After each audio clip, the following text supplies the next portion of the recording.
travelers, and welcome to Go See, Do Explore. Here, we dive deep into the heart of travel, sharing hidden gems, unforgettable experiences, and the stories that make each destination unique. Whether you're a seasoned traveler or dreaming of your next getaway, you're in the right place to get inspired. I'm Christopher. And I'm Ashleigh.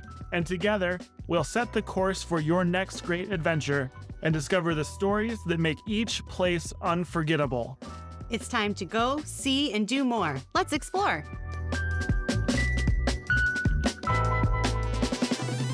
Hello, we are back with our final episode recapping our Europe trip.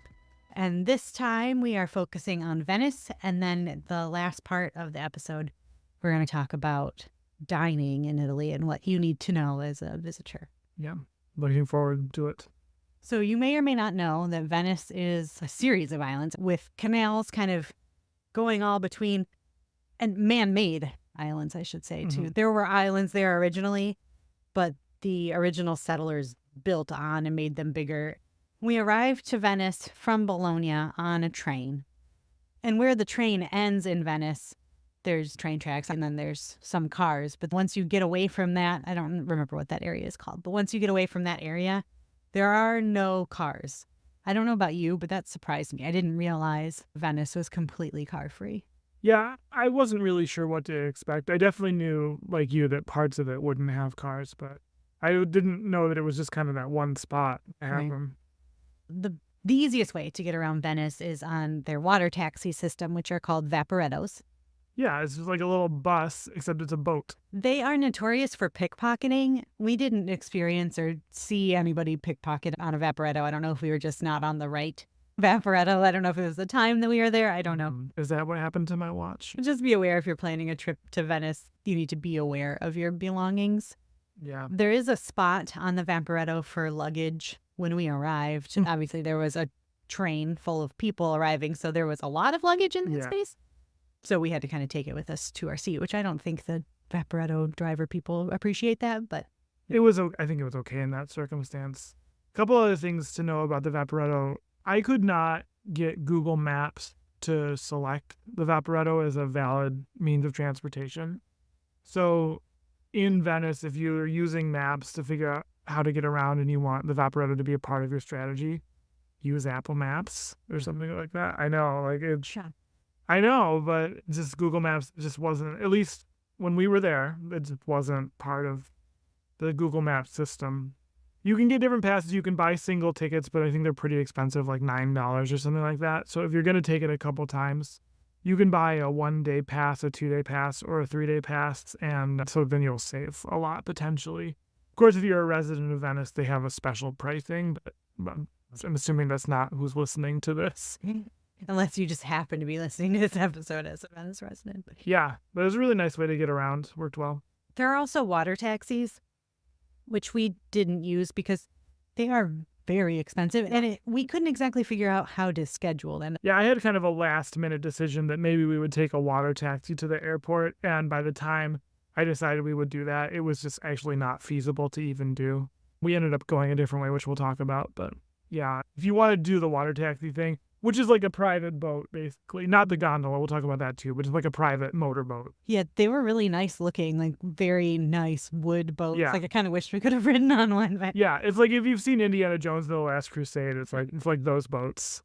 Didn't expect to go there. I had sort of assumed how we would get to the airport was by taking the Ali Laguna. Ali Laguna is another kind of mass transit option. I believe it's a private mass transit option in the Venice area. Boats, just like the Vaporetto, but it's a different company, and you have to get the tickets differently. And so I had just assumed we were going to do that and go straight to the airport because the airport's on the water. It's on the mainland, but it's on the water. You can take the boat right there. And by the time that I actually sat down to figure out, okay, do I get these tickets online? Yes, you can buy the Ali Laguna tickets online, but you have to have them validated at like a ticket booth. And the hours on the ticket booth were really unclear, and we had to leave early in the morning. And so I wasn't going to chance it. So we decided that, I went through the whole water taxi thing, which didn't pan out. So then I was like, okay, we'll look at this bus. And I had heard, there's a city bus that you can take from Venice, the islands, to the airport and other places. And I had heard, like, it's fine, but it's a city bus. It's a little crowded. It's not really set up well for luggage. That is something you can do. But there's also this other bus, the ATVO, that's direct to the airport. It's direct to and from Venice Maestre to the airport.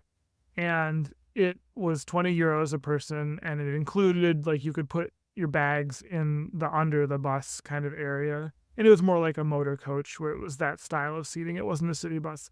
Honestly, it was really easy. I would probably choose that even over something like the Alley Laguna. Like, it just felt, we had to get to Maestre from where we were, but other than that, like, it was super great. So those are the main ways to get around Venice, other than Walking. Yeah, walking. There, A lot of walking. you can walk and walk and walk. I'm sure you've seen the pictures of the bridges over the canals. Yep. Obviously, the famous Rialto Bridge that goes over the Grand Canal. Venice is a very, very beautiful city. You can kind of understand why, for hundreds of years, it's been this tourist destination. Of course, when you think of transportation in Venice, probably the first thing that comes to your mind is gondolas.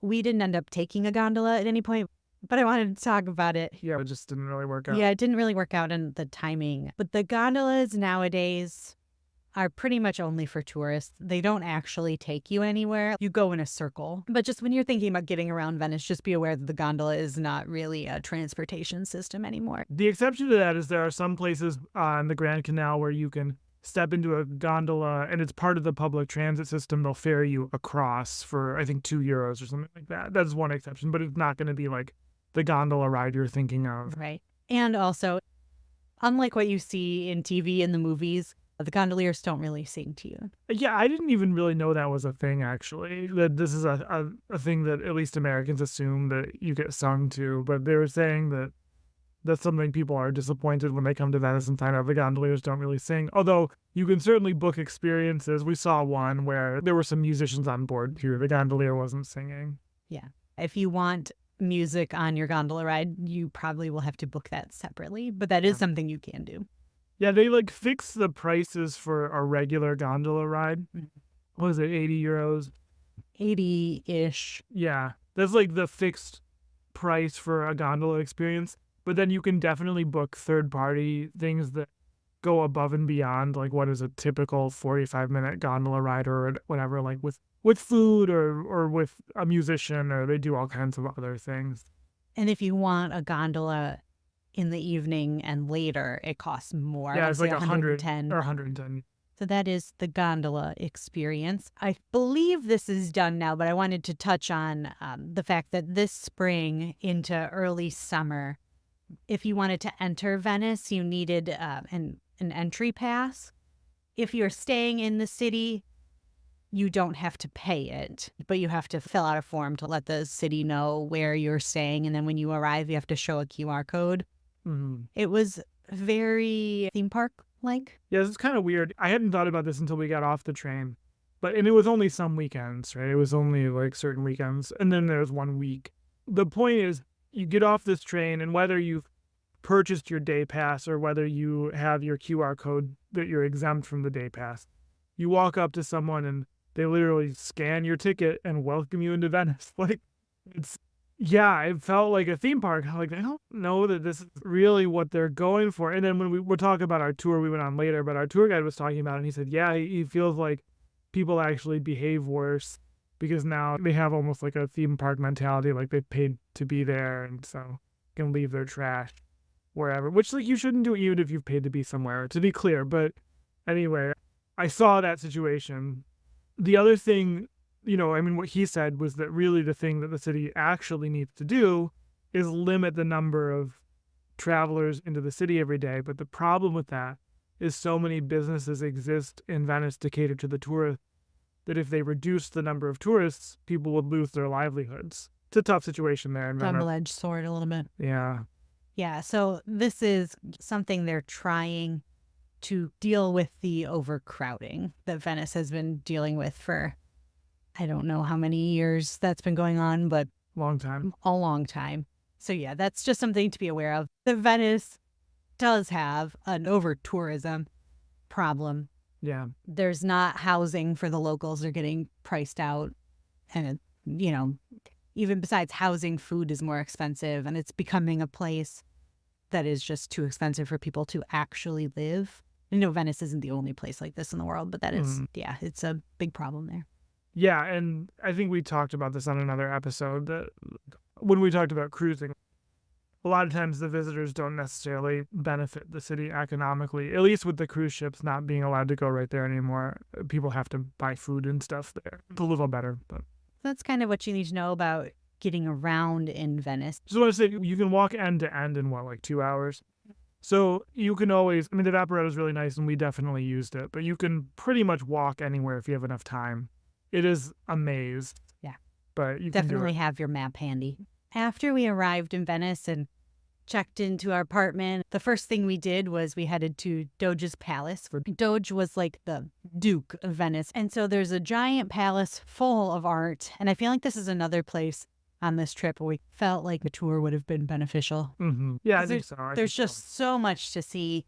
The most well-known spot in the palace is known as the Bridge of Sighs, and it is the bridge that would take a prisoner from the courthouse to the prison. It goes over the canal, and there's like tiny little windows giving the prisoner their last view of Venice. So it's known as the Bridge of Sighs. Although once you got into the prison, there were also windows. So I don't know. They said that was the first prison that was built like as a separate building from the courthouse, which is interesting, but also like seems like a big claim. But yeah, there was a lot of art. It was a cool building. It's right in Piazza San Marcos. It's right next to the Basilica. So for our entry ticket into Doge's Palace, we bought a combined, it was kind of like a city pass kind of thing. It got us into Doge's Palace, a few other museums, and it got us into the Murano Glass Museum and the Lace Museum in Burano, which we didn't go to. So Murano, our first full day in Venice, we headed to Murano to go to the Glass Museum. So Murano is the island that historically was home to the glass artisans of Venice. And I'm sure you've heard of Murano glass. It's world famous, very beautiful, very delicate. So the museum there is definitely something to see. It was smaller than I expected it to be. Yeah. Especially, I think we've talked before about the Corning Museum of Glass. That was probably 10 times bigger Yeah. than the Glass Museum in Murano. It was a small one. But it was really cool to see, interesting to learn the history. Yeah. You know what was difficult in Murano? Finding coffee. I didn't know that there were places in Italy that didn't have cafes. In fact, at least where we were in Venice in general, like it was kind of hard to get coffee. We're going to talk about food later. Yeah, that was interesting. We're like, oh, we should, stop in at a cafe. Where are there cafes? Oh, nowhere. We did eventually find one, but like one. And if you are traveling to Venice, there are a lot of tours that will take you to Murano. They'll do even Murano and Burano in a morning kind of a thing. We decided not to do that, mainly because the tours that I saw anyway took you to a glass factory and then into the gift shop and then like whirled you onto a boat to the next island. So I felt like doing that kind of limited the time that we had to see Murano. And as I mentioned, I wanted to see the museum. I didn't see any tours that actually gave you time for the museum. So, if you want something easy and you don't have to worry about finding the right Vaporetto line. Which was really easy, by the way. It was very easy. There are tours out there. Part of the reason we didn't go to Burano, which is the more colorful of the two islands, they don't have the rules that the city of Venice has for how they paint and decorate their houses. So it's like a rainbow. But it is an hour and a half. Yeah. And you have to one way. You have to take the Ale Laguna there. Speaking of the Ale Laguna, the Vaporetto doesn't go to Burano. Oh, I didn't know that. You have to take the Ale Laguna. But it's a really long ride to get there. And so, yeah, it just kind of wasn't feasible for the amount of time that we had in Venice. It's something I would have liked to see. I'm not like a huge lace fan. I do really love glass blowing, and it's kind of a dream of mine to actually learn how to do glass blowing. So when we decided to go to Venice, Burano was like, well, obviously we're going to Murano, but I would have loved to visit Burano as well. All right. Do you have anything else to add about Murano? It was really wet. Oh, sure. It's not an always. No, it's not always raining in Murano. It was very rainy and there were a lot of puddles. One thing that was kind of cool in Murano is, when you go to a touristy place, they have souvenir shops like on every corner, every other store almost. In Murano, they were entirely glass. Glass artisans and glass shops. So that was kind of cool. Yeah. I think Chris maybe got irritated by like the 10th one. And I was like, let's go in this one. Let's go in this one. You just have to watch that. Most of them are definitely legit. I feel like there was maybe some like cheap, like from somewhere else kind of thing, but most of them were not that way. Yeah. We bought some stuff. Yeah. I got a Murano glass necklace and we got a Christmas ornament. It was, I think, our biggest souvenir shopping was on Murano. I almost bought that chandelier for like $10,000. Oh, yeah. If you are looking for a very expensive, hard-to-ship souvenir, the chandeliers of Murano are very beautiful. It was cool. All right. I think it's time for a wine break. Let's take the wine break.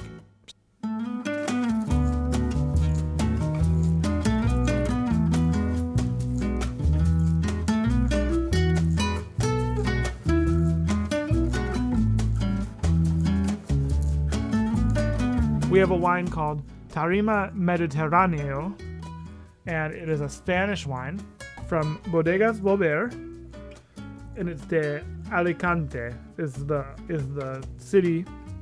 Alicante, I had to look it up because I forgot, is between Murcia and Valencia, so it's like eastern Spain on the Mediterranean, as the name implies. It's a white wine, a light body, very fresh, and really almost, it reminded me of Viña Verde a little bit, which we love and have talked about many times. This wine is 12% alcohol, so solidly medium in terms of alcohol. What do you think? I feel like it's got some Riesling qualities to it as well. Oh, that's interesting. If Alicante sounds familiar to you, I know we mentioned when we talked about Chianti Classico that we got a Chianti Classico that had some Alicante in it, which we thought was really interesting. Alicante Bouschet is a red grape that can be used for blending, as well as I believe it can be its own wine. This is not that. This is a white wine. But it's, yeah, really nice, refreshing, good for summer. When I first saw the label, Terima, it, in my head, and kind of with this logo that kind of looks like a lion, I was thinking of like Taormina. Oh, yeah. It's, the city in Sicily we talked about. Yeah. It does have some Riesling kind of going on. I agree with that. Okay. Good Spanish wine. Always love little wine trips to Spain. In my mind, I should say. We don't really get to do that. Tarima from Alicante, Spain. Bodegas Volver. For our second full day in Venice, we started off with a tour that's kind of off the beaten track in Venice. We went to a lot of places that I feel like most tourists skip. We weren't stopping at St. Mark's Square. Right. We did have to walk through St. Mark's to get there. Yes. But we did not touch that part on the tour. We booked this tour last minute, right? Because our original one got canceled because of the threat of rain, which never really materialized. We mentioned the day before it had been rainy. There was like a 25% chance of thunderstorms or something, so our original tour had canceled. And luckily this one had some availability, and we were able to squeeze in at the last minute, so that was kind of nice. One stop on our tour was at the Church of Santa Maria della Salute, which translates to St. Mary of Health. It was built in response to a series of plagues in the 17th century that killed nearly a third of the population of Venice. But the cool thing about the church was that there was no entrance fee to go in. It was really nice. It was not busy, not crazy, which we're going to talk about St. Mark's in a minute here. But you were able to just walk in the door. You should follow the Catholic Church's rules on modesty when you go into any church, especially in Europe. But there's no one at the door turning you away if you're not dressed modest enough. So that was kind of nice. And I appreciated not having the mob of people and having to pay. I mean, €5 to get in St. Mark's isn't that big of a deal, but it was just kind of annoying. I don't know. There was some renovation going on the outside. I know we mentioned that renovation was kind of the theme of all of our visits. Yeah. But they had some ads for like perfume. The Dior ad on the side of a church, which was really strange to me. So we walked there, and then there's like a point that you can walk to with the canal. I think the Grand Canal, and then just the lagoon come to a point, and it's a really scenic view of Piazza San Marco. It was a really nice viewpoint right near the church. One thing I thought was interesting that our tour guide mentioned. So at the beginning, we talked about the overcrowding problem that Venice has been having for years and years. Our tour guide told us that in May and June of this year, it was the smallest crowds for that time of year that he had ever seen, but he had no explanation as to why. Apart from people just talking about how busy Venice is. He said he knew some people that were considering going to Venice, but they heard it's too busy, so they were going to Rome and Florence instead. Like, those places aren't busy. I know that leading up until this summer, I had heard a lot of people talking about how you don't want to go to Europe in 2024 because of the Olympics. Flights are going to be expensive. Everything's going to be expensive because of the Olympics. We talked a few episodes ago about our inexpensive flights. So I don't know. Maybe that's why. I just thought it was very interesting. Yeah. And I mean, honestly, with the exception of St. Mark's Square, we really didn't see a lot of people anywhere during our time in Venice. So that was true. That was very interesting. St. Mark's and like the adjacent shopping mall region of Venice. Anytime our tour guide was kind of done giving us his spiel, he would say, "Can we go now?" Okay, can we go? Okay, can we go? Yeah. So after our tour and, you know, the less crowded side of Venice, we headed to St. Mark's because we wanted to see the dichotomy. It seemed like pretty much to get from where we were staying to almost anywhere, we had to walk through St. Mark's. It was just kind of like the way. Whether we took the Vaporetto to St. Mark's or whether we walked the Via Giuseppe Garibaldi, our old friend. We went to St. Mark's Basilica. The line wasn't terrible, and it wasn't terribly busy. I feel like one of the things that kind of colored my perception of that church, I felt like the people that were in line were incredibly pushy. It was and weird, I don't mean physically pushy, but they just like took up a lot of space. It was hard to see anything because I don't know. Yeah, it was not a good crowd that day. It was not a good crowd that day. It kind of soured my opinion of St. Mark's. I was kind of like, can we just get out of here? These people are annoying. Yeah, we went through it kind of quick. It was pretty amazing, though. Like, all the art on the outside and the inside. Yeah, I mean, there's a reason why it's so famous, for sure. I enjoyed it, even though people were being crazy. Where we stayed was really cool. We stayed in the very eastern end of the island, the Castello district, and like we were in like the eastern end of the Castello district. So we were just kind of across one of the canals from San Pietro Cathedral. And it was very quiet, really nice. And we were right by the Via Giuseppe Garibaldi. We've probably mentioned Giuseppe Garibaldi a couple times. He comes up in pretty much every Italian city, at least the ones we went to. But it's one of the only kind of wide avenues in Venice. It was really interesting. It's like a big, wide avenue with lots of outdoor seating and firefighters watching for a hole in the ground. I think we made the right choice as far as where we stayed. It was really awesome. If you're planning to stay in Venice, I would highly recommend that you stay away from the tourist areas, unless that's really how you want to spend your vacation. It was really nice. Yes, it was a little bit of a walk to get to St. Mark's. 20 minutes is not bad. Right, but then the Vaporetto also, there was a close Vaporetto, and it was not a bad ride to get to St. Mark's. But it was just so much quieter, so much calmer. The Castello area is also supposed to be like the cool, hip neighborhood. That's why we were there. That's why we were there, because we're cool, hip people. So like we've done for all of the other regions that we visited in Italy, we want to talk a little bit about the food of Venice. It's not your fault. And it was definitely my least favorite of all the places we went. We're going to talk a little bit more about food and dining in Italy in a minute here. But so I had this guidebook, Rick Steves' Italy for Food Lovers. And in the section about Venice, he says, trying to find an authentic restaurant in Venice is like trying to find the same thing in Disneyland. So that's kind of what you're fighting against. It's all meant for tourists. We saw, this was, I think, the only place in all of our cities that we saw any menu turistico, which is where they have a set menu and they give you spaghetti bolognese. What else? All of the things you'd expect, like maybe spaghetti and meatballs. So fettuccine Alfredo. Fettuccine Alfredo, yeah. Toss it all in a plate, charge you 3 times the price that you would for, if you bought that a la carte. Right. It's definitely a tourist place. That book is very helpful because it kind of tells you what each region or what each city is known for food-wise.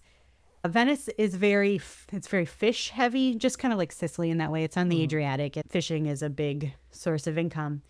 But I felt like it was, I don't know, like the less appealing fish. Yeah. Yeah. I had one of the very typical Venetian dishes like spaghetti, and they cook it in onions and anchovies until the onions and anchovies kind of just become a sauce. It's like a liquid. And I ate that, and I'm glad that I ate that, but I didn't love it. You know what I mean? And maybe that's my problem. You know what I mean? Not to put that on Venice. But even finding something like that was kind of rare. Mm-hmm. Like most of what we saw was not even like the authentic Venice dishes. We had some salt cod too that was supposedly a traditional Venetian dish. Yeah, and I had a spaghetti with shrimp that was supposed to be a traditional Venetian. Yeah. Tiramisu is from Venice, so we did have that one night. Right. We did find this cool restaurant in the Castello region. Yeah. Where I found a reservation kind of at the last minute. This is the best one. And I got there and I was like, should we have made a reservation at this place? There's nobody here. And then we walk in and they took us into the back, into the garden where all these people were speaking Italian. And that was pretty cool. Yeah, and I got like, the guy described it as a cricket paddle of meat. And it was all really good. That was the best meal that I had in Venice, was there. The rest was like, it was fine. We're not really complainers, but it's not like, you know, we went to some places that were incredible food destinations, and there are a lot of reasons to go to Venice, but unless you've got like an inn with a place that you're going to get some sort of a special experience, Venice is not a place where you're going to go just happen upon really interesting cuisine. I mean, maybe you get lucky, but it's not common. Right. Yeah, you kind of have to go to Venice and expect to have not the best food of your trip. Yeah. And it's going to be expensive because you're in Venice. It's expensive too. Now, you can do the spritz thing big time there. And that wasn't, I mean, depending on where you went, you could find spritzes for a couple euros. Mm-hmm. So like if you like spritzes, Aperol spritz, Campari spritz, whatever spritz, like you can, that is widely available and for the most part not super expensive. Coffee was kind of hard to find, which was weird because everywhere else we went in Italy, it was like you could basically throw a rock and hit a couple of cafes. But yeah, no, it's just kind of different, kind of a different place. Yeah. I mean, it's a very beautiful city, and I definitely feel like I would have been disappointed if we didn't go to Venice, but I didn't leave there feeling the draw to go back like I did in so many other places. No, I kind of feel like we did it, and maybe we'll go again someday, but it's not a place that, like, unless there were some reason, something to do that we haven't done, it was good. But, you know, yeah, I agree. But yeah, so that was Venice. And now we are going to talk about dining in Italy. Let's talk about dining.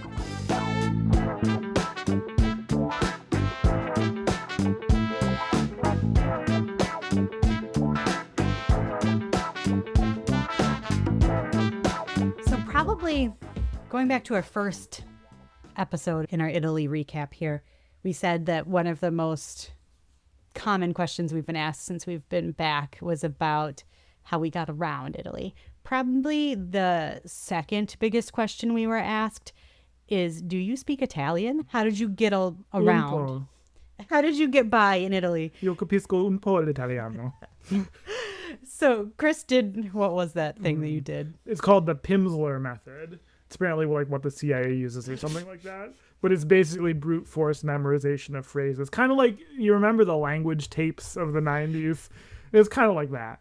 It worked for what it worked for. And if I had had more time, I probably would have picked up more phrases. But it's definitely like sort of a phrase-based approach. You're not really learning the language. You're more learning to recognize and speak, which, as I say that, sounds a lot like the language. But there was no writing, for example. No reading and writing. It was 100% like audio.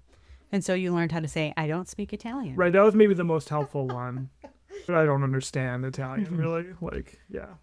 99% of the people we came in contact with, and I mean the people in the service industry that we came in contact and not the other tourists, I would say 99% of them spoke English. At least enough that we could kind of make things happen. You know what I mean? Like there were some that didn't speak much English. Right. Just like we speak hardly any Italian, but we made it work with a meet in the middle. Right. Hand gestures. Like hand gestures point to the thing on the menu. One used to Google Translate about the forest cheese. Yes. We've talked about that already, right? Yeah. Yes. Yep. And one thing that I thought was interesting. So we talked about our food tour that we took in Bologna, and we were talking with one of the other guests on the tour who was from Germany, I believe. And she was saying that she had visited Italy 15 years prior, and she felt like not as many people spoke English. And so we were kind of discussing how English is much more common in Italy than it used to be. And then on our tour in Venice, somebody asked our tour guide how he learned English, and he said through watching American television. So I'm honestly wondering if a lot of Italians, or even really anywhere else in the world, if because of COVID and being stuck at home and not having anything to do, if they were watching Big Bang Theory, or he mentioned Heroes. I'm trying to think of. He mentioned a bunch of different ones. Yeah, but just watching, he said 4 seasons of Heroes in one day or something like that. That seems impossible. Yeah, that seems like that's more than 24 hours. Maybe it was 1 week. Mm-hmm. But I wonder if just more people around the world speak English since 2020 than before because of television and having nothing else to do. Someone should research this. Yes. So that's just a theory I had that I kind of wanted to talk about, especially when we're talking about dining, because communicating your needs when dining is important. Mm-hmm. Being able to understand what the server's telling you and being able to tell the server what you need. So, especially in a place where things can work differently than at home. Right. Coffee is a big deal in Italy, although apparently in Venice it's not as big of a deal because it was very hard to find a cafe. Yeah. But anyway, I digress. Espresso is coffee in Italy. You're not going to find drip coffee. Maybe in Venice you find it. I don't know. We didn't see it. Typically, no. Yeah, it's espresso, and cafe is a single espresso. Doppio is a double espresso. And then, of course, there's the cappuccino, which do not order a cappuccino in Italy after 2 p.m. Then someone said after lunch. Mm-hmm. So that could be 2, I guess. If you have but you wouldn't order it after lunch. Right. Because apparently it's bad for the digestion. So after lunch, you switch to... Is that what they said? Yeah. I don't know if I ever got that. I was in the Rick Steves book anyway. Oh, okay. After lunch, it is acceptable to drink a macchiato, which is espresso with like a spoonful of milk. And the typical Italian cafe, you order, you pay, and then you drink it at the counter. Mm-hmm. Most places, if you want to sit down, kind of like the French cafe experience, it's going to cost you more. If you want to have the most expensive cup of coffee in Italy, have it in St. Mark's Square. Yeah. I've been told something like 10 euros for a cup of coffee there. We didn't choose to spend our money in that way. No. It was really good coffee everywhere we went.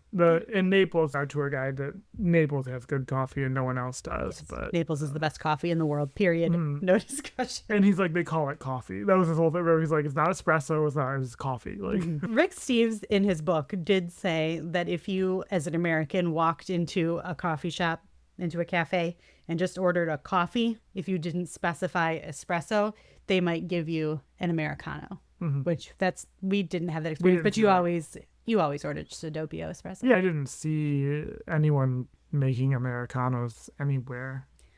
I mean, the first time I saw that was like at the Paris airport on the way back. Like in France I saw Americanos, but not in Italy. Yeah.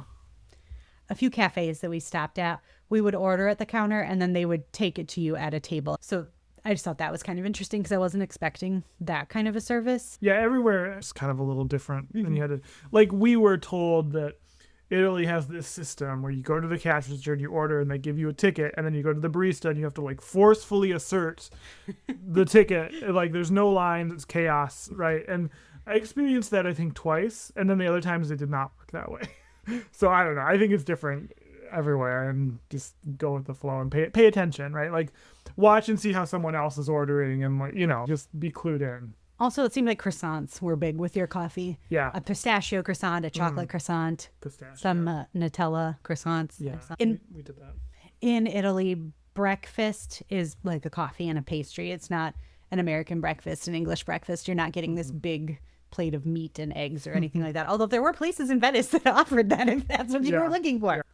Just in terms of thinking about when to eat, dining times in Italy tend to be a little bit later than in the U.S., but not as late as places like Spain. I think people usually eat lunch kind of around 1 o'clock, maybe a little earlier than that, maybe around noon.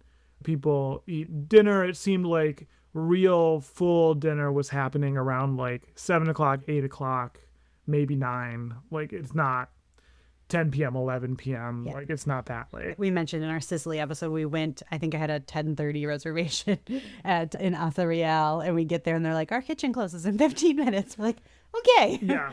We'll sit down and order right now then. Yeah. But I also feel like in Venice, probably more the farther north you got, it definitely skewed earlier. Like having dinner at That's 7 true. in Venice was not strange. Having dinner at 7 in Sicily, they hadn't opened their kitchen yet. Right. Was that 7 o'clock that we did that? I think it was actually 6:30 was Yeah. our reservation. Yeah, and but still, the yeah. kitchen didn't open till 7. Right. The other thing that you could expect in Italy is there's a lot of outdoor dining, al fresco dining, however you want to call it. A lot of the restaurants and a lot of the places we went didn't have indoor seating or had just very few number of tables inside. And I really love that style of dining, so it was great. I wish that there were more places where we live that were like that. In the summer, obviously. Yeah, around here, if you are dining al fresco, you're dining next to a dirty road. Do you want Yeah. have your drinks with the side of car exhaust? But like that's an option. We talked about how on the Sicily episode we talked about how they would even sort of close streets in the evening and just restaurants would just kind of spill out into the streets with their seating. It was really, really fun. So it's something you can look forward to. Food tastes better outside, I think. I always feel that way. I feel like one of my favorite al fresco dining situations was in Venice when we were sitting, the side of it's not a road in Venice because there's no cars, but The walkway. the walkway. And we're eating and someone's unleashed dog came and tried to steal bread off our table. Yeah. Yeah, the dogs of Italy. Something. I mentioned a few episodes ago that when we travel, especially to cities, I like to have reservations in advance because we had a few experiences where we went to some cities. We're like, okay, we're hungry. And we show up at a restaurant and they're like, it's going to be a 2.5-hour wait. Pretty much almost every night we had a reservation for dinner. Sometimes it was necessary. Sometimes it wasn't. I just like to be safe. There's a restaurant you have your heart set on. Definitely book a reservation. A lot of Italian restaurants had an online reservation system. I used the Fork a lot, but some of them you do have to call. Most restaurants that cater to tourists will have someone that speaks English. So don't be afraid to make a phone call to make a reservation. And I'm looking at myself and I say that because I hate making phone calls. Something else to know is very typically there will be what they call a cover charge at restaurants, €2 or something, a couple of euros. And that is to cover everything that comes on the table. So you usually get some bread, you very often get some olive oil, maybe some vinegar. You also get plates, napkins, silverware, tablecloth. That's for that. So it's different than when we were in Spain and Portugal. They would like bring the bread by. And that's something else for Americans to know, that if you can say no to that bread and you won't be charged in Spain and in Portugal. But if you say yes to the bread, you will be charged for it, like a couple euros. But it's different in Italy. In Italy, it's not just the matter of the bread. It's like literally you're paying for your usage of your plates and things like that. So you do have to pay it. It's just a couple euros, though. It's not really a big deal. Just be aware. It's always on the menu. Colperta, I think. Yeah, something like that. We also had good luck ordering house wine. I was kind of hoping that we would encounter some cheap wine in Italy, given that there's so much production there. But it was just, at least where we were, not really the case for the most part. But a lot of the restaurants we went to, they would only list bottles on their wine list. You could only buy whole bottles. But they had house wines. You could get like a house red or a house white, or maybe they'd have even a couple options. And those were usually pretty inexpensive and really good, like way better than like what you would get in the U.S. if you ordered a house wine. They gave you like a barefoot Chardonnay or whatever. Like it was much better than that. Yeah. So that's something to ask if they have house wine. Yeah, and some of the places it would be listed on the menu and there'd be a glass price and like a liter carafe kind or of like thing. it was like a half liter, and they had a $7.50 like a bottle, and then they also had like a whole liter too. Now, when you're dining in Italy, menus will typically have about 4 courses. Antipasti, that is your appetizers, or you'll see like bruschetta, there'll be arancini, and then your first course is called primi. It's typically your pasta course. Second course, secondi, and that's where you'll see the cuts of meat, like the Florentine steak that we talked about. And then dolce is dessert. We didn't frequently get a lot of dolce. Right. We talked about the Vinsanto in Florence, the tiramisu in Venice. Mm-hmm. And most people don't order like for themselves every single course. Right. Like you could, but it would be a lot of food. That's not usually how, at least today, how people are doing this. Yeah. Our tour guide recommended in Naples that we try to do all 4 courses, but it is okay to split them. And so we did that actually a couple of times. We just shared in that circumstance, and it was fine. And it was like plenty of food for 2 people if you order all that. If you are not an American, this next tip is probably going to be strange to you. But in restaurants in Italy, and I believe most of Europe, when you are ready to pay, you need to ask for the check.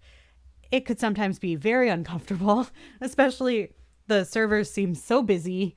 In some places, you would have multiple servers and you'd have to try to figure out who you were trying to flag down. They're all wearing the same uniform. No, that was in Porto. Right. No, they all looked the same in Porto.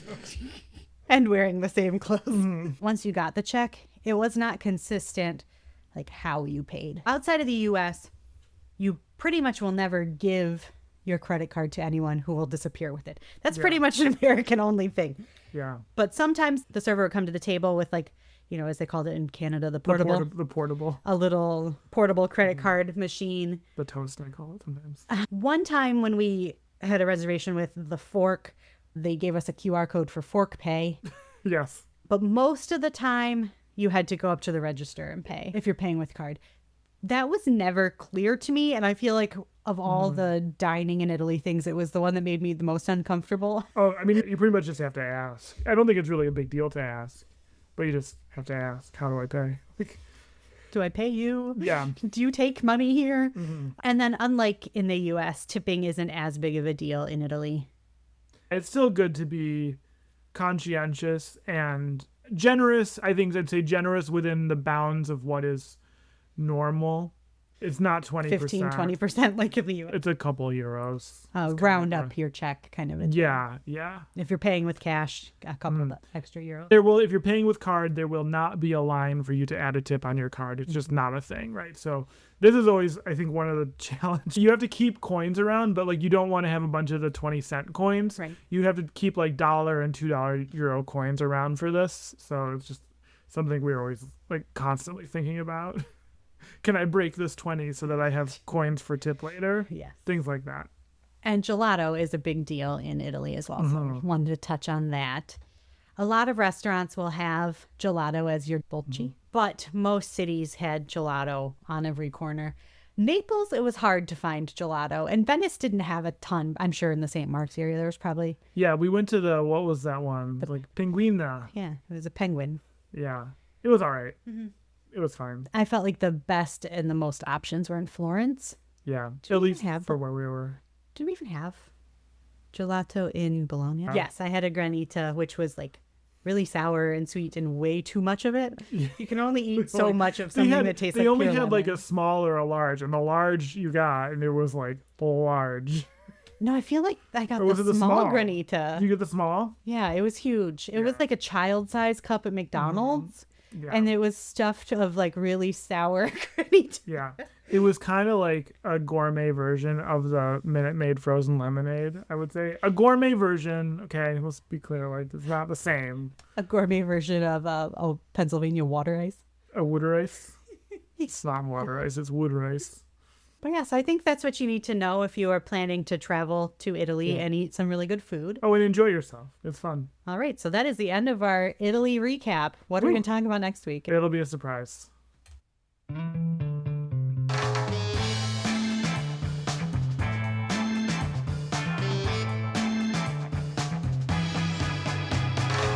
That's all for today's episode of Go, See, Do, Explore. Thank you for joining us and sharing in the wonder of travel. Keep the spirit of today's adventure alive by checking out our blog at goseedoexplore.com for even more travel inspiration. Don't forget to rate and review us wherever you listen to your podcasts. It really helps fellow travelers find us and join our community. Until next time, keep exploring, keep dreaming, and keep traveling by any means necessary.